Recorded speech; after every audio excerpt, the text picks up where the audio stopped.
In today's video, I'm going to teach you how to log into the Qualtrics Employee Portal, providing you with a full guide for 2025. Let's make this process straightforward and easy to follow. So whether you're logging in for the first time or need a refresher, you'll have the tools you need right here. To start, open your preferred web browser.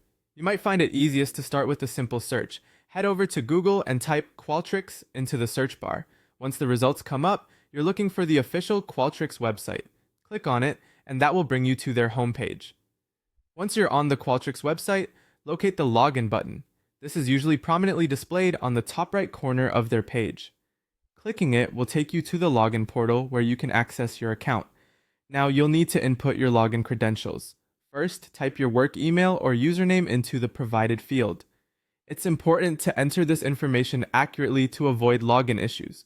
Following this, you'll see a space to type your password. Go ahead and enter this as well. If you're someone who tends to forget passwords, it might be useful to use a password manager to keep track of your details securely. Some companies have a slightly different process by utilizing single sign-on, often referred to as SSO. If this applies to you, after entering your details, you might find yourself redirected to your company's internal login page.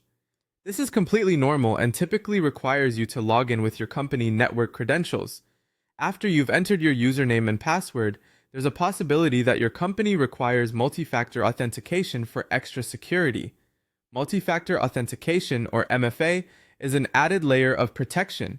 If your company uses it, you will receive a verification code through email, an SMS, or via an authenticator app. Enter this code when prompted to proceed. Once you have completed all these steps and successfully logged in, you'll be directed straight to your Qualtrics Employee Portal dashboard. This is where you'll find all the resources at your fingertips. You can view surveys, go through feedback, tick off tasks on your to-do list, and review various reports related to your work. And there you have it, a complete guide to logging into the Qualtrics Employee Portal. I hope this tutorial has been clear and helped simplify the process for you. If you have any questions or need further assistance, feel free to reach out to your IT department or Qualtrics support for additional help. Thanks for watching and enjoy exploring all the features Qualtrics has to offer.